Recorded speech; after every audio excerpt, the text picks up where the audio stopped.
Om Ajnana Timirandasya Jnananjana Shalakaya Chakshurunmilitam Yena Tasmai Sri Gurave Namaha. Nama Om Vishnupadaya Krishna Preshtaya Bhutale Srimate Bhakti Vedanta Swaminiti Namine. Namaste Saraswati Deve Gaudavani Pracharane Nirvishesh Shunyavadi Paschatya Desha Tarane Trinadapi Sunichena Toradiva Sahishnuna Amanina Manadena Kirtaniya Sadahari Hare Nama Hare Nama Hare Nama Kevalam Kalo Nastyeva Nastyeva Nastyeva Gatir Anyata Sri Krishna Chaitanya Prabhu Nityananda Shri Advaita Gadadhar Shrivas Adi Gaur Bhakta Vrinda. Hare Krishna Krishna Krishna Hare Hare Hare Rama Rama Rama Hare Hare Hari Haraye Namaha Krishna Yadavaya Namaha Gopala Govinda Rama Shri Madhu Sudana Jaya Radha Madhava Kunjabi Hari Gopi Jana Vallabha Girivarad Hari Jasodanandana Braja Jana Ranjana Jamunatira Vanachari. Om Namah Bhagavate Vasudevaya. Om Namah Bhagavate Vasudevaya. Om Namah Bhagavate Vasudevaya. So today, our next class on Krishna-lila, and today we're going to have, 8 different short episodes. So the first one is entitled Some of the Childhood Pastimes of Krishna. Sometimes Mother Yashoda used to ask Krishna to bring her a wooden plank for sitting. Although the wooden plank was too heavy to be carried by a child, still, somehow or other, Krishna would bring it to his mother. Sometimes, while worshipping Narayana, his father would ask him to bring his wooden slippers, and with great difficulty, Krishna would put the slippers on his head and bring them to his father, Nanda. When Krishna was asked to lift some heavy article and was unable to lift it, Krishna would simply move his arms. In this way, daily, at every moment, Krishna was the reservoir of pleasure to his parents.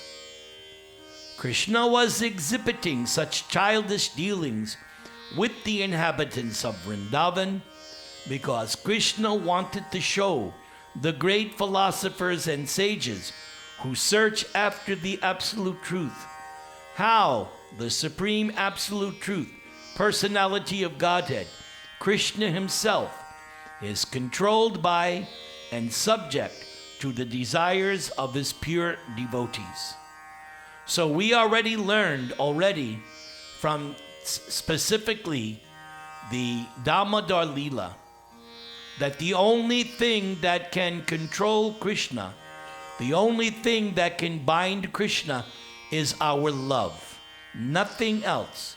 None of our material qualifications and none of our material disqualifications can have any effect on Krishna. The only thing Krishna responds to is love. And this philosophical concept is something that is very, very dear to me.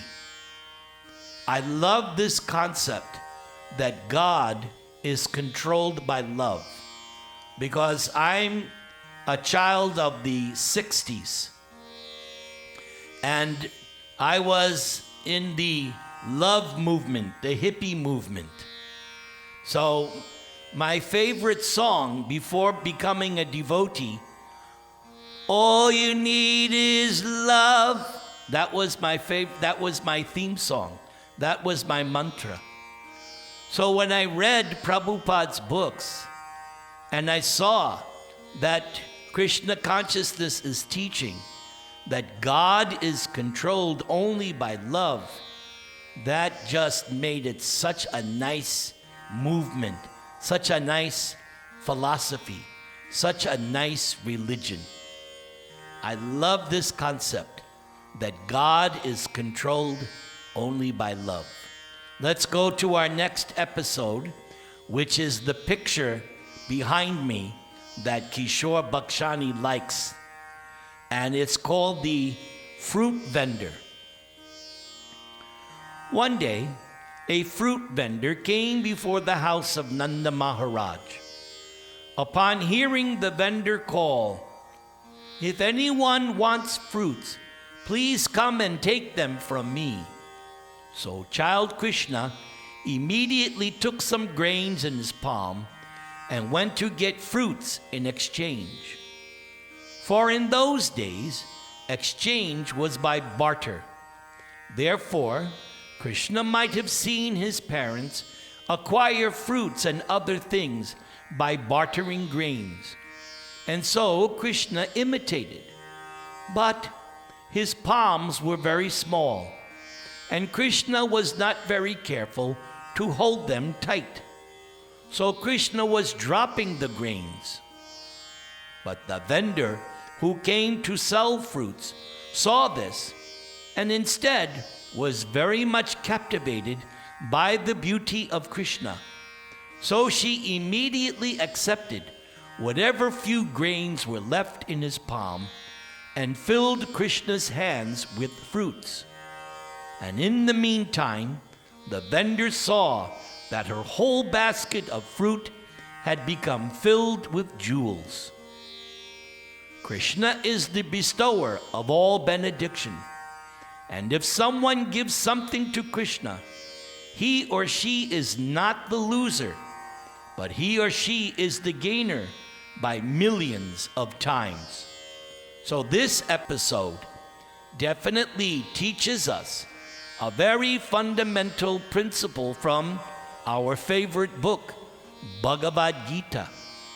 And we studied this when we studied Bhagavad Gita, and it was something that we discussed many times. What was that?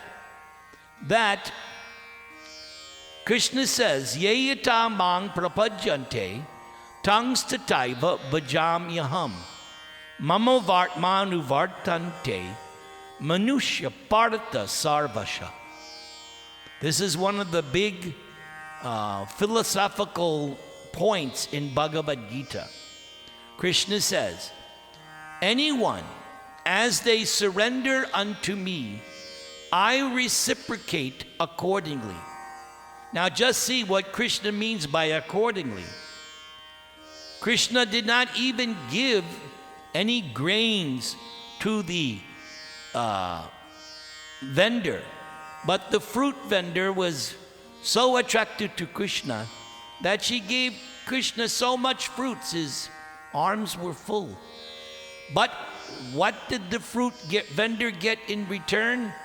A basket of jewels. So Prabhupada used to teach us that if you give something to Krishna, Krishna reciprocates, and with your 2 hands, he gives you what you cannot catch in 10 hands. That's how Krishna reciprocates. Wouldn't you love that kind of investment? If somebody offered you, here is the stock. You put in $2 and you're going to get back 20. You would grab that in a second. But that's not the case, because the stock market goes up and down, up and down, up and down. But if you invest in the Krishna stock, Krishna will give you so much that in your 2 hands you cannot take. So it behooves everyone to give to Krishna. And what does Krishna want? We already said. Everybody should know the answer to this question. What does Krishna want? Your heart. That's what Krishna wants. Give your heart to Krishna. And how can you give your heart to Krishna? Right here. Hare Krishna, Krishna Krishna, Hare Hare, Hare Rama, Rama Rama, Hare Hare. Always remember that when you chant, what are you doing? You're giving your heart to Krishna. Cheto Darpana Marjanam. Cheta means the mind, it means consciousness, it means the heart. So that's what we give to Krishna when we are chanting. We're giving Krishna our heart. Let's go to the 3rd episode entitled Krishna, Balaram, and Their Friends. One day, Lord Krishna, the liberator of the twin Arjuna trees, was playing with Balaram and the other children on the bank of the Yamuna. And because it was already late, Rohini, the mother of Balaram, went to call them all back home. But Balaram and Krishna were so engrossed in playing with their friends that they did not wish to come back home. And so they just continued to engage themselves in playing more and more. When Rohini was unable to call them back home, she went and she saw Mother Yashoda and sent her to call them. Mother Yashoda was so affectionate towards her son Krishna that as soon as she came out to call him, her breast filled up with milk, and she loudly cried, "Oh, my dear child, please come back home. Your time for lunch is already past. My dear Krishna, my dear lotus-eyed child, please come and take the milk from my breast. You have played enough. You must be very hungry, my dear little child, and you must be tired from playing for so long." Then Mother Yashoda also addressed Balaram. "Oh, my dear Ram, the glory of your family, my dear child, please come back with your younger brother Krishna immediately. You have been engaged in playing since morning, and you both must be very tired. Please come back and take your lunch at home. Your father Nandaraj is waiting for you, and he has to eat. So you must come back so that he can eat." And as soon as Krishna and Balaram heard that Nanda Maharaj was waiting for them and could not take his food in their absence, they started to go back home. But then their playmates complained. "Oh, Krishna is leaving us just at the point when our playing is at its summit. Next time, we shall not allow Krishna and Balaram to leave." Krishna's playmates then threatened not to allow Krishna to play with them again. Krishna became so afraid. So instead of going back home, Krishna went back again to play with his friends. At that time, Mother Yashoda scolded all the children, and then she scolded Krishna. "Krishna, do you think that you are a street boy and you have no home? Please come back home right now. I see that your body has become very dirty from playing since morning.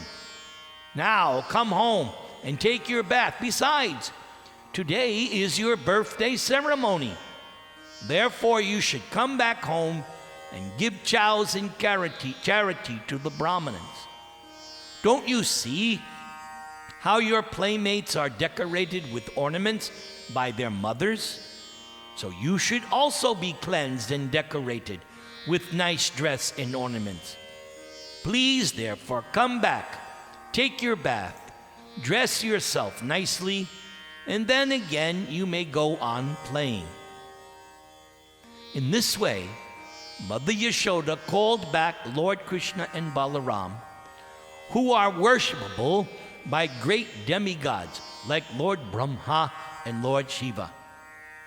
Yashoda was simply thinking of them as her children. So when Mother Yashoda's children, Krishna and Balaram, came back home, she bathed them very nicely, dressing them with ornaments. Mother Yashoda then called for the Brahmanas, and through her children, Mother Yashoda gave many cows in charity for the occasion of Krishna's birthday. In this way, Mother Yashoda performed the birthday ceremony of Krishna at home. So in this episode, we see the actions of Yogamaya, because it was stated that Krishna and Balaram are worshipped by great demigods, such as Lord Brahma and Lord Shiva. What to speak of all the lesser demigods? Brahma and Shiva are the topmost of all the demigods. But they are engaged in worshiping Krishna. But Mother Yashoda is not relating to Krishna as God. She's in Maya. What kind of Maya? Yoga Maya, spiritual Maya. You and me, we are in Mahamaya, under the thumb of Durga Mata. As we learned in the Bhagavad Gita, Krishna says this material energy is under my direction, but he also said, Mama Maya Duratyaya, my external energy is insurmountable. So everybody in the material world, top to bottom, is under some influence of Mahamaya.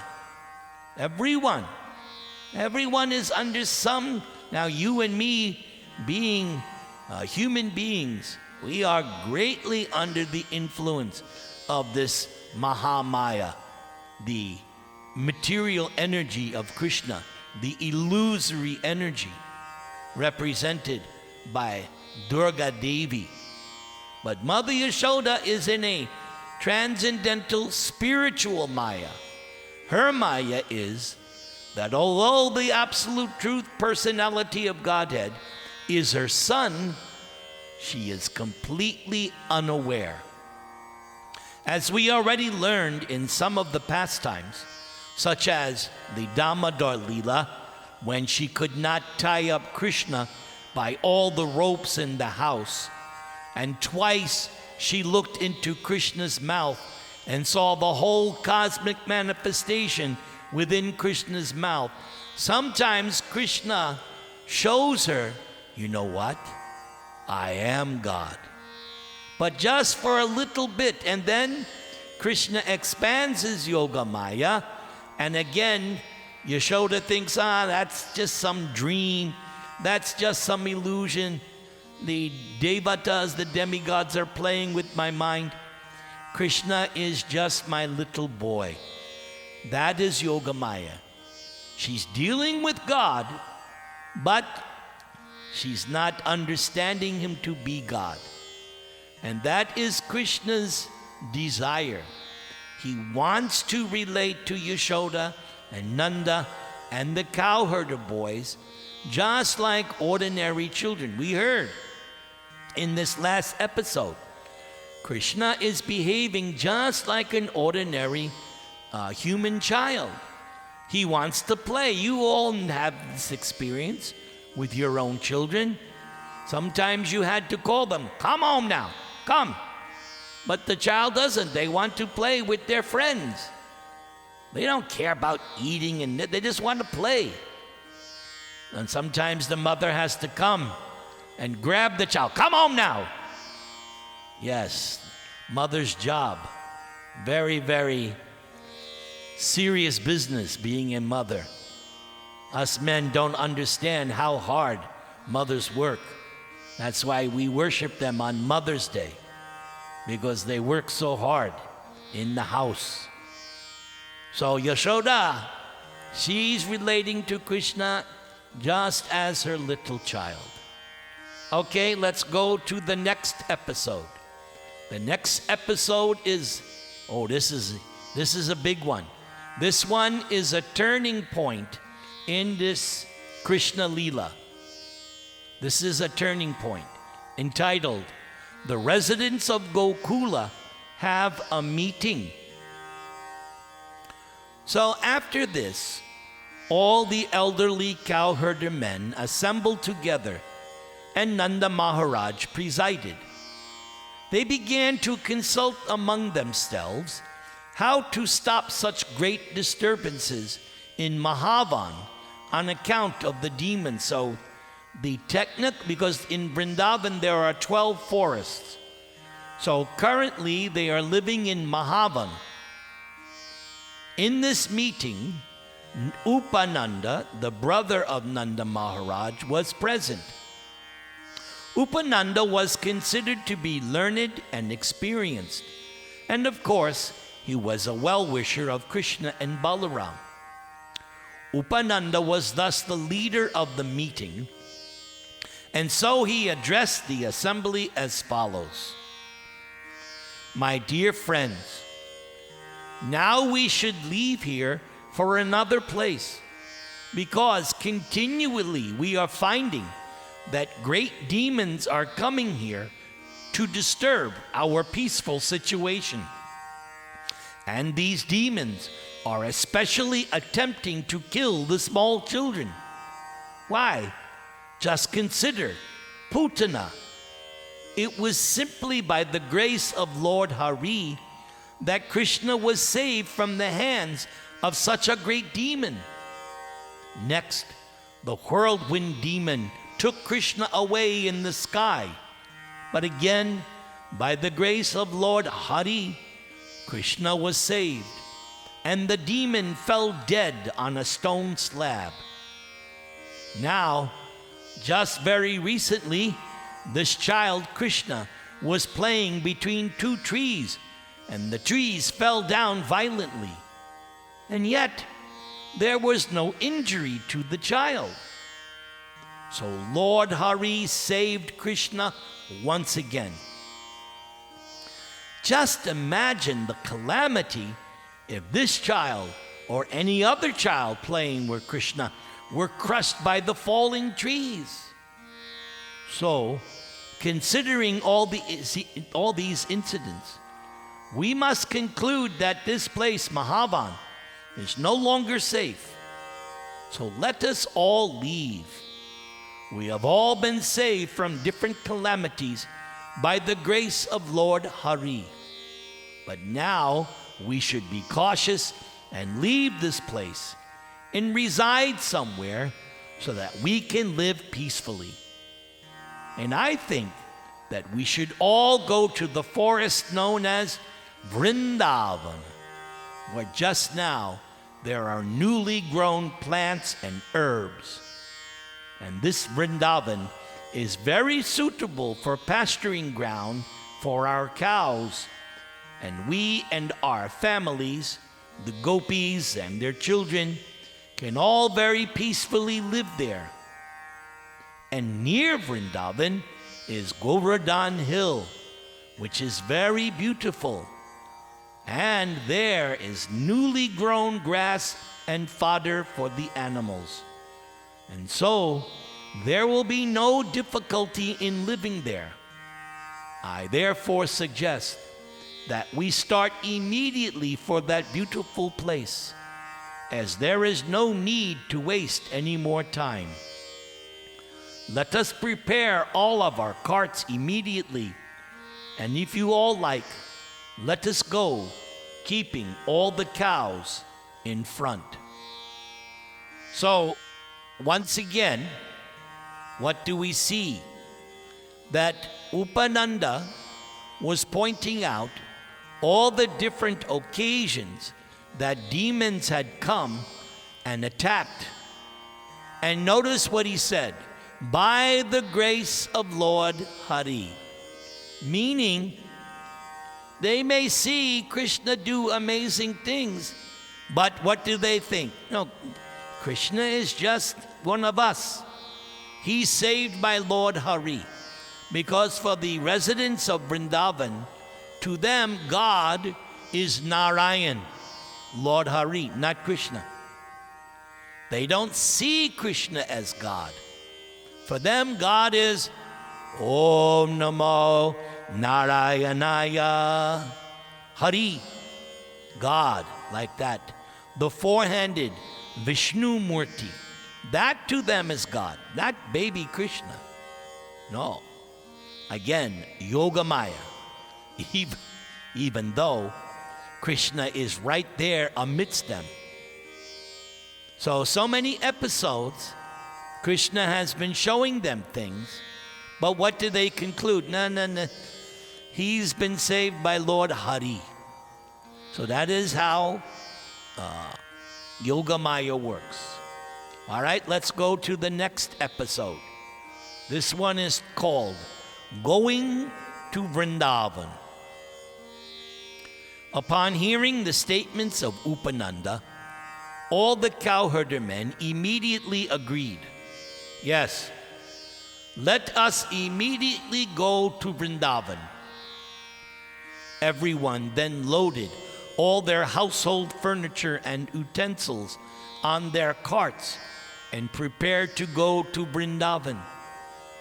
All the old men of the village, the children, and the women were arranged on seats, and the cowherder men equipped themselves with bows and arrows to follow the carts.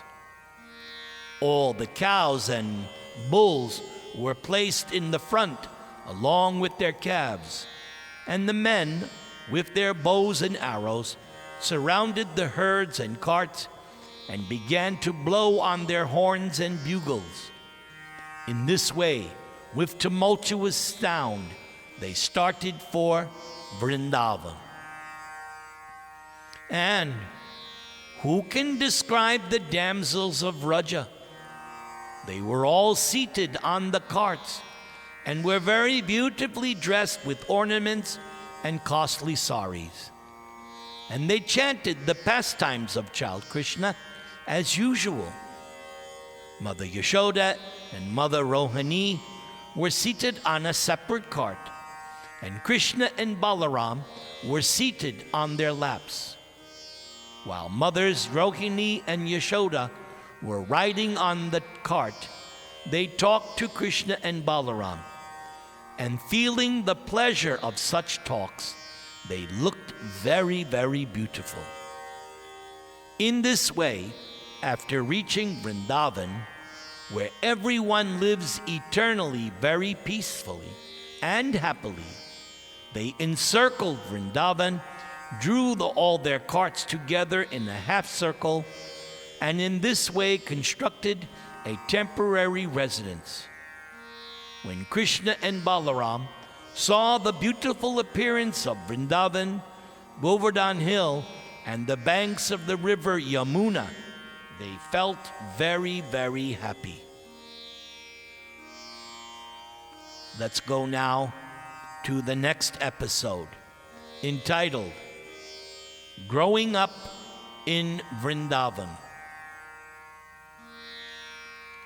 As Krishna and Balaram grew up, they began talking with their parents and others in childish language, and thus they gave great pleasure to all the inhabitants of Vrindavan. Soon, Krishna and Balaram had grown sufficiently to be given charge of the calves.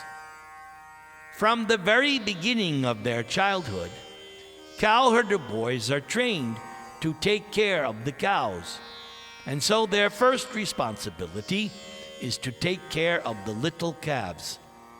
So along with the other little cowherder boys, Krishna and Balaram went into the pasturing ground and took charge of the calves, and there they played with their playmates. And while taking charge of the calves, sometimes the two brothers played on their flutes, and sometimes they played with amalaka fruits and bale fruits, just as small children play with balls. Sometimes they danced and made tinkling sounds with their ankle bells. Sometimes they made themselves into bulls and cows by covering themselves with blankets. Thus Krishna and Balaram played. The two brothers also used to imitate the sounds of bulls and cows and play at bullfighting. Sometimes they used to imitate the sounds of various animals and birds. In this way, they enjoyed their childhood pastimes apparently like ordinary, mundane children. Apparently, because keep in mind, even though they are acting like this, at the same time, Krishna and Balaram are the Supreme Personality of Godhead. Hare Krishna, Krishna Krishna, Hare Hare, Hare Rama, Rama Rama, Hare Hare. I'm just changing the screen to give you a different picture. We still have 2 more episodes, so don't go anywhere. 2 more episodes. So this one is entitled Vatsa-asura, the calf demon. Once, when Krishna and Balaram were playing on the bank of the Yamuna, a demon of the name Vatsa-asura assumed the shape of a calf and came there intending to kill the brothers. By taking the shape of a calf, the demon could thus mingle with other calves. Krishna, however, specifically noticed this, and so Krishna immediately alerted Balaram about the entrance of the demon. So this is very significant. We saw in the case of Putana how, although she was a Rakshasi, a Kechari witch, she was able to transform herself to look like the goddess of fortune, if you recall. So although they are demons, they still have great mystic powers, and they can, in the modern term now they use shapeshift. You hear this word with the kids, shapeshifters. Yes, the demons have that mystic power. They can assume different forms and shapes. So here we have this demon who's now appearing as a calf. Both Krishna and Balaram then silently approached Vatsa-asura. Krishna caught hold of the demon calf by the 2 hind legs and tails, whipping him around very forcefully and threw him up into a tree. The demon thus lost his life and fell down from the top of the tree to the ground. And when the demon lay dead on the ground, all the playmates of Krishna congratulated him. "Well done! Well done! All glories to Krishna!" And the demigods in the sky showered flowers with great satisfaction.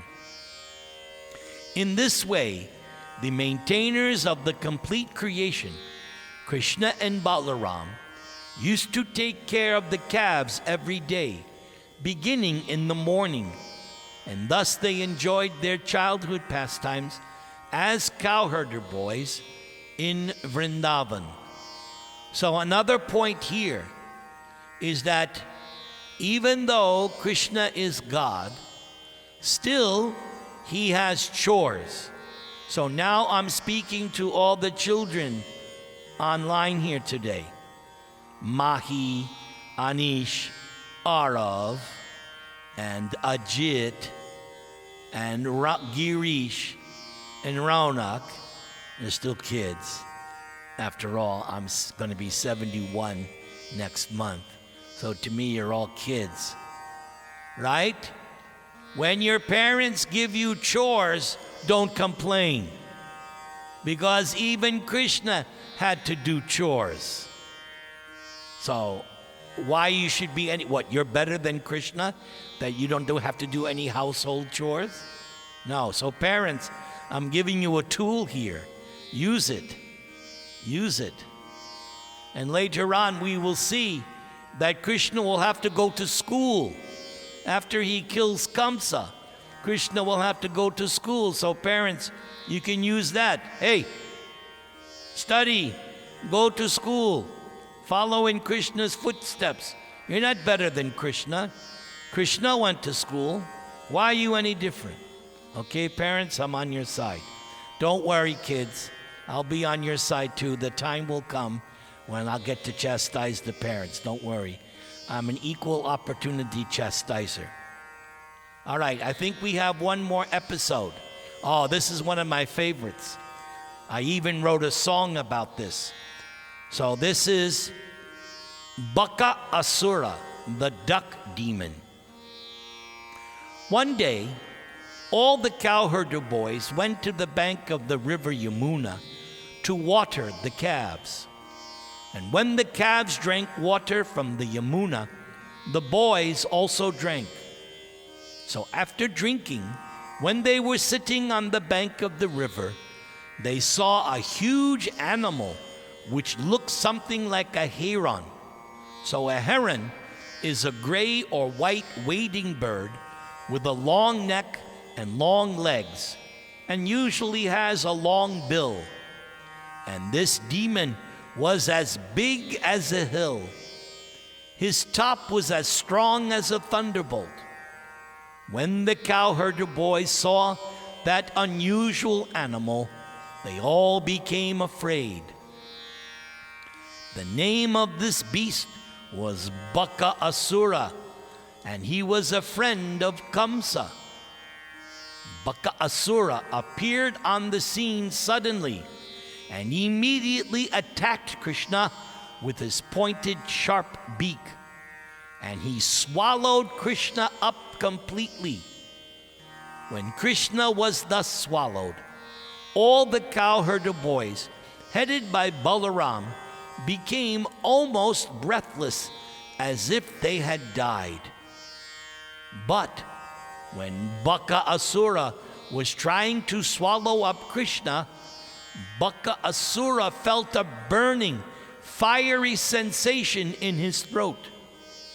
And this was due to the glowing effulgence of Krishna, which is mentioned in Bhagavad Gita. In the final verse of in chapter, what chapter is that? I forget now which chapter. Chapter 14. Krishna just reminded me. At the end of chapter 14, there comes this line, Brahmano hi Pratishta Aham. The Brahman effulgence, the glowing effulgence, the impersonal Brahman, which the yogis and jnanis meditate on, and they want to merge with that. That Brahman effulgence is the bodily rays of Krishna. There are many Hindus who think, oh, Krishna is a manifestation of that impersonal Brahman effulgence. But that's not what Krishna said in Bhagavad Gita. We all studied that verse. Krishna says, Brahmana, he certainly, Pratishta Aham. The Brahman effulgence is coming from me. So here Baka Asura felt that Brahman effulgence to be a burning, fiery sensation in his throat. Therefore, the demon quickly vomited Krishna up and then tried to kill Krishna by pinching Krishna with his beak.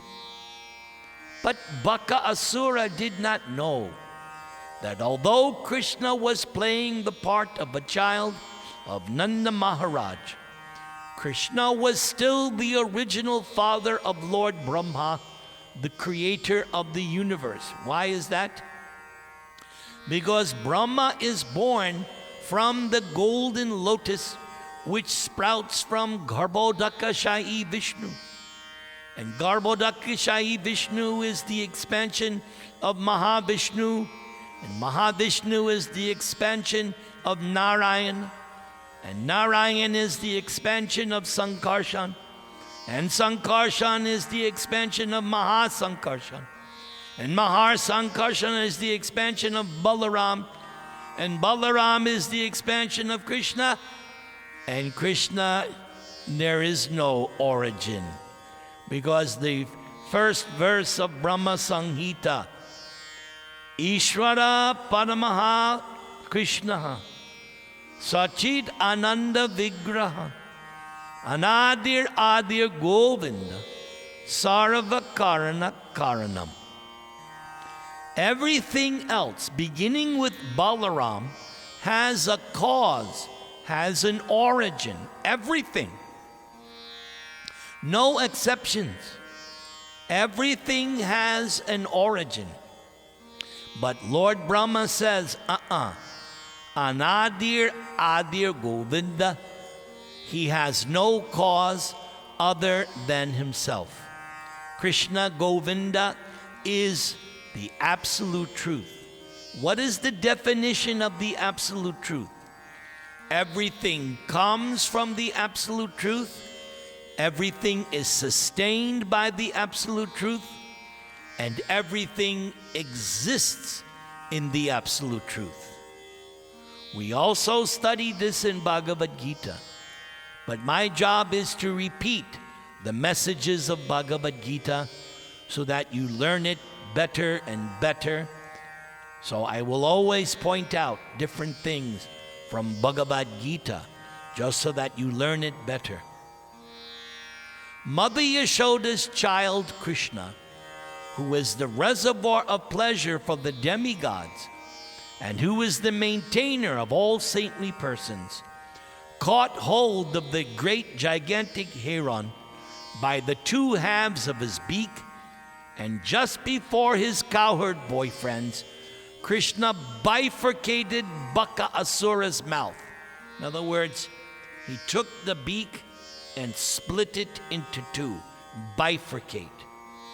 Just as a child very easily splits a blade of grass. So just see, Krishna is only a few years old. All right? He's only a few years old. But still, he's omnipotent. He has all the potencies of God himself. The body, the form, is no limitation. And from the sky, the denizens of the heavenly planets showered flowers like the malika, which is considered the most fragrant of all flowers. They did this as a token of their congratulations. Accompanying the showers of flowers, there was a vibration of bugles, drums, and conch shells. And when the cowherder boys saw the showering of flowers and heard the celestial sounds, they became struck with wonder. And when they saw Krishna freed from the mouth of the great demon Asura, all of them, including Balaram, were so pleased that it seemed as if they had regained their very source of life. As soon as they saw Krishna coming towards them, one after another, they embraced the son of Nanda Maharaj and held Krishna tightly to their chests. After this, they assembled all the calves under their charge and began to return home. And when they arrived home, they spoke of the wonderful activities of the son of Nanda.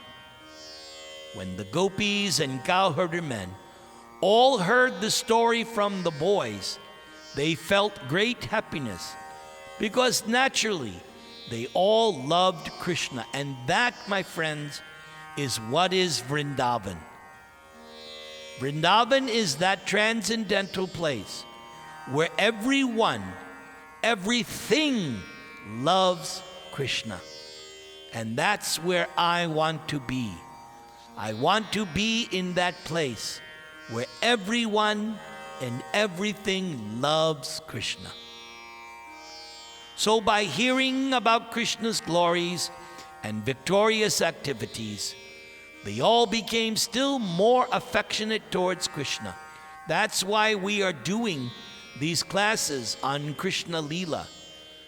By hearing these glorious and victorious activities, we will all become more affectionate towards Krishna. They were thinking that child Krishna had been saved from the mouth of death, and they looked upon Krishna's face with great love and affection. Indeed, they could not turn their faces from the vision of Krishna. The gopis and the cowherder men thus began to converse amongst themselves about how wonderful it was that child Krishna had been attacked in so many ways and so many times by so many demons, and yet the demons themselves had been killed and Krishna had remained uninjured. And we will see, as we read the 90 chapters of Krishna, we will find that Krishna remains undefeated. All the demons were defeated, and Krishna remained Ajita, unconquerable. And so the gopis and cowherder men continued to converse among themselves about how so many great demons in such fierce bodies had attacked Krishna to kill him. But by the grace of Lord Hari, there you go again, see?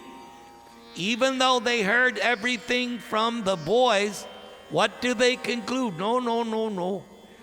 By the grace of Lord Hari, the demons had not been able to cause even a slight injury upon Krishna.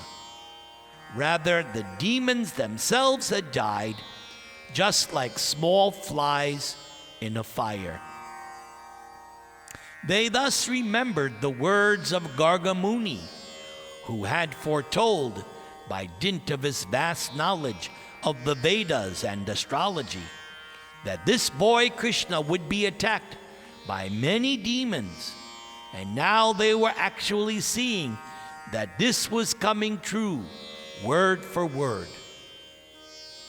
All the cowherder men, including Nanda Maharaj, used to talk of the wonderful activities of Lord Krishna and Balaram. And they were always so much absorbed in those talks that they forgot the threefold miseries of this material existence. This is the effect of Krishna consciousness. So here we see Another reason to attend this class every week. Notice what the residents of Vrindavan are doing. We should follow in their footsteps. They are simply talking of the wonderful activities of Krishna and Balaram. And because they were so absorbed, the threefold miseries of material existence, they simply forgot them. What was enjoyed 5,000 years ago by Nanda Maharaj can still be enjoyed by persons who are in Krishna consciousness, simply by talking about the transcendental pastimes of Krishna and his associates. So this is what you should do with your leisure time. In your yes, you have to go to work. Yes, you have to do your household chores. Yes, you have to go to school and do your homework. But everybody has leisure time. This is how to spend leisure time, hearing the pastimes of Krishna. And so, in this way, Balaram and Krishna enjoyed their childhood pastimes, imitating Lord Ramachandra's monkeys. Oh, appearance day of Lord Ramachandra is coming up April 21st. How timely this pastime is. So even Balaram and Krishna knew about the Ramayana, imitating the monkeys who constructed the bridge over the ocean, and how Hanuman, who jumped over the water to Ceylon, Lanka. Krishna and Balaram used to imitate such pastimes among their friends, and so Balaram and Krishna happily passed their childhood life. Now I will sing the Nisringa prayers for your protection. May you all be protected. Namaste Narasimhaya. Namaste Narasimhaya. Prahlada Klada Dayane. Hiranya Kashipur Vaksha. Shilatankana Kalaye. Ito Nrsinga Parato Nrsinga. Yato Yato Yamitato Nrsinga. Bahir Nrsinga Hridaye Nrsinga. Nrsinga Madim Sharanam Prapadye. Nrsinga Madim Sharanam Prapadye. Nrsinga Madim Sharanam Prapadye. Tavakara Kamala Parei Nakam Adbhuta Sringam. Dalita Hiranyashipu Tanu Bring Keshavadrita Narahadi Rupa Jai Jagadisha Hare. Jai Jagadisha Hare. Jai Jagadisha Hare. Keshavadrita Narahari Rupa Jai Jagadisha Hare. Jai Jagadisha Hare. Jai Jagadisha Hare. Jai Jagadish. Jai Jagadish. Jai Jagadisha Hare. Jai Jagadisha Hare. Jai Jagadisha Hare. Jai Vishnupad Paramahansa Paribrajacharya Astotra Satta Sri Srimad His Divine Grace A.C. Bhaktivedanta Swami Srila Prabhupada Ki Jai. अनंत कोटि वैष्णव वृंद की जाए। नामाचार्य हरिदास ठाकुर की जाए। प्रेम से कहो श्री कृष्ण चैतन्य प्रभु नित्यानंद श्री अद्वैत गिदाधर श्रीवासादि गौर भक्त वृंद श्री श्री राधा कृष्ण गोपीनाथ श्याम कुंद राधा कुंद गिरि गोवर्धन की जाए। वृंदावन धाम की जाए। नवदीप धाम की जाए। भक्ति देवी की जाए। तुलसी महारानी की जाए। यमुना देवी की जाए। गंगा देवी की जाए। समवेता भक्त वृंद की जाए। Gaur Premanande, all glories to the devotees of Cologne, all glories to the devotees of Cologne, all glories to the devotees of Cologne, all glories to Sri Sri Guru and Gauranga. Hari Hari Bol, Hari Hari Bol, Hari Hari Bol.